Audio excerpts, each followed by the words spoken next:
Bonsoir à toutes, bonsoir à tous. Je suis très heureuse d'être là ce soir avec vous pour aborder ce sujet des différentes manières d'accompagner, de soutenir les patients atteints d'un cancer qui sont euh, reçus au CHUV ainsi que leurs proches. Merci beaucoup à toutes les organisatrices, les organisateurs pour cette belle soirée et ce programme. Donc j'aimerais commencer ces quelques minutes avec une citation d'un patient que j'ai rencontré dans le cadre de nos démarches pour soutenir l'hospitalité à l'hôpital. On se joint aux différents efforts qui sont en place à l'hôpital et en oncologie plus spécifiquement pour renforcer ces services-là. Et au cours d'un échange, ce patient a mentionné ceci. Ce que j'ai remarqué pendant mes 4 ans de traitement en oncologie, c'est que le médecin est débordé, c'est-à-dire qu'il doit s'occuper de la thérapie, mais il ne peut pas s'occuper du reste. Et le reste, c'est quoi? C'est connaître le patient, connaître son parcours de vie, connaître ses difficultés. C'est précisément sur ce reste que j'aimerais me concentrer avec vous ce soir et prendre un temps. Nous avons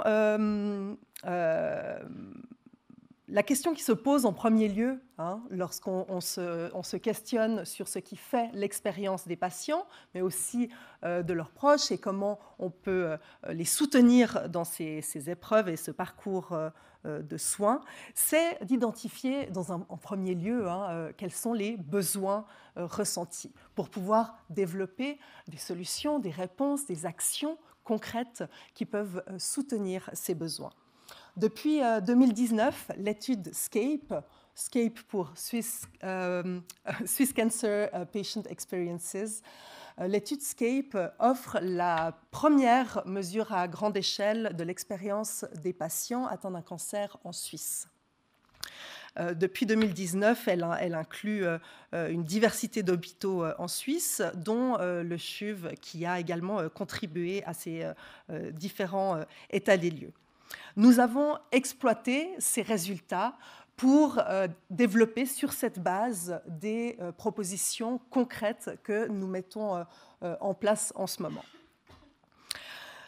Nous avons ciblé pour ce faire, parmi l'ensemble des résultats qui étaient fournis, nous avons ciblé sur les besoins qui concernaient des services plutôt relevant de l'hospitalité, à savoir des services non pas forcément techniques, mais plutôt pratiques, informationnels, émotionnels. On a parlé des offres de soutien, des soins de support juste avant. Donc ce type de service qu'on qualifie de relatif à l'expérience des patients et de leurs proches, et puis à l'hospitalité. Nous avons exploité ces résultats et avons travaillé avec des patientes, des patients, à la constitution d'un catalogue, d'un répertoire de besoins prioritaires à travailler qui persistent aujourd'hui au moment de la prise en soin dans le passage à l'hôpital. Grâce à une collaboration serrée avec une trentaine de professionnels de l'oncologie, des équipes administratives, médecins, équipes soignantes, techniciennes en radiologie médicale, également d'autres services de l'hôpital, services de communication technique, voilà ce genre de choses. Une collaboration serrée avec ces différents professionnels, également avec des patients et des patientes partenaires et des experts en sciences de l'accueil et de l'hôtellerie. C'est un travail qui s'est fait en partenariat avec l'école hôtelière de Lausanne, qui se positionne comme en expert en la matière. Cette collaboration serrée nous a permis de développer sur cette base d'informations un programme composé de 4 actions que nous mettons en place concrètement aujourd'hui à titre d'essai, à titre pilote pour l'instant dans 2 centres oncologiques du CHUV. Ces 4 actions reposent sur des fonctionnalités développées sur l'application CHUV at Home, qui est l'application de l'hôpital, qui rencontre différentes fonctionnalités, comme par exemple du télésuivi. Également des supports papier avec des informations ciblées, directement utiles, en particulier en début de parcours. une formation à l'accueil délivrée par le CHUV et l'École hôtelière de Lausanne qui est proposée aux collaboratrices et aux collaborateurs du CHUV en oncologie, et une rencontre interprofessionnelle autour du parcours des patients. J'aimerais m'arrêter sur l'application mobile et les fonctionnalités qui sont développées dessus avec vous.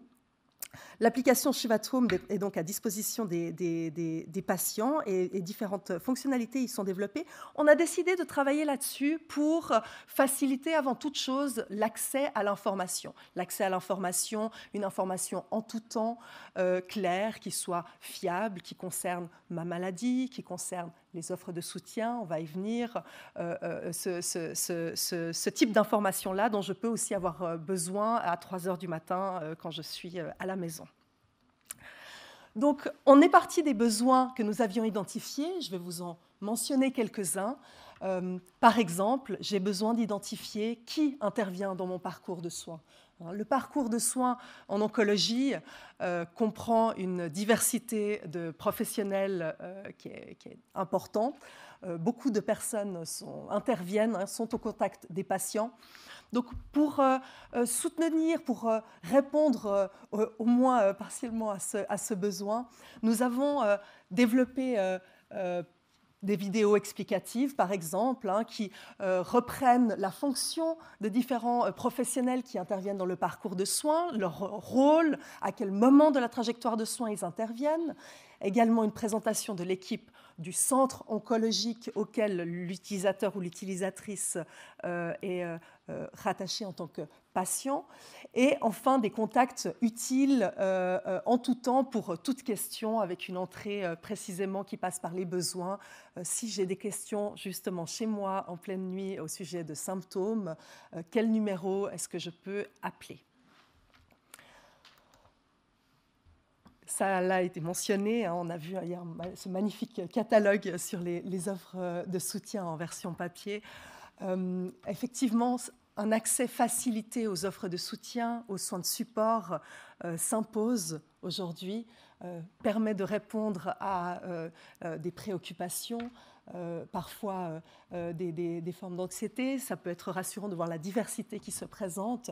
Donc nous avons, c'est un travail qui est encore en cours, mais voilà, nous avons élaboré ce catalogue d'offres de soutien pour les patients et pour les proches, qui comprend, donc sur sa version mobile, sur CHUV@Home, qui comprend tant les offres transversales pour tout type de patients atteints d'un cancer, que des offres ciblées sur le type de cancer qui concerne l'utilisatrice ou l'utilisateur de l'application. Donc ça permet une facilité d'accès aussi, peut-être moins de temps à chercher ce qui peut être pertinent pour moi selon mes besoins. Peut-être aussi le souhait de donner son avis qui a été identifié. Comment est-ce que je peux remonter des doléances, des messages de gratitude. Donc un questionnaire qui est disponible aussi en version papier dans les salles d'attente en oncologie au CHUV a été proposé via l'application. On constate qu'il fonctionne bien, qu'il marche bien. Il est à disposition en tout temps et les patients, les patientes peuvent y répondre autant de fois qu'ils le souhaitent tous les jours concernant chacune de leurs visites en répondant à des questions mais aussi avec des espaces de retour plus libres. Et enfin, le besoin de s'orienter facilement ou plus facilement à l'hôpital. Effectivement, la trajectoire de soins pour le suivi d'un cancer on passe par une diversité importante de services. Comme je le disais tout à l'heure, on rencontre beaucoup de professionnels. En plus de la signalétique dans le CHUV, qui est quand même une grande maison, une grande structure, nous avons tenté de soutenir cette orientation en facilitant peut-être et en ciblant sur les espaces clés qui peuvent intéresser les patients et les patientes. À savoir que nous avons développé avec l'aide du service de communication des plans qui sont ciblés, qui représentent non seulement la cité hospitalière, mais aussi des plans qui permettent de mettre en lumière certains espaces clés qui sont largement simplifiées, hein, qui mettent en relief peut-être où se trouve la radio-oncologie, la pneumologie, selon le type de cancer concerné. Des vues également à 360 degrés d'espace clé que le patient ou la patiente va rencontrer possiblement durant son parcours, qui permettent aussi peut-être précisément avant de se déplacer à l'hôpital de se faire une idée de comment sont aménagés les espaces et peut-être de soutenir quand on a quelques préoccupations présentes. Et enfin, des vidéos de trajets qui sont accélérées pour montrer comment se rendre dans certains espaces clés. Donc voilà, ce ne sont ici que quelques besoins parmi ceux qui ont été identifiés, quelques démarches pour soutenir les patients et leurs proches dans ce parcours.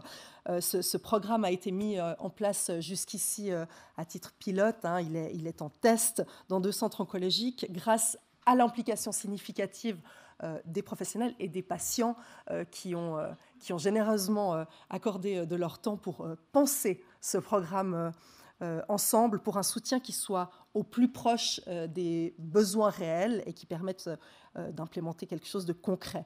Donc voilà, on a ici des démarches qui ne se substituent en rien à un contact humain que rien ne saurait remplacer.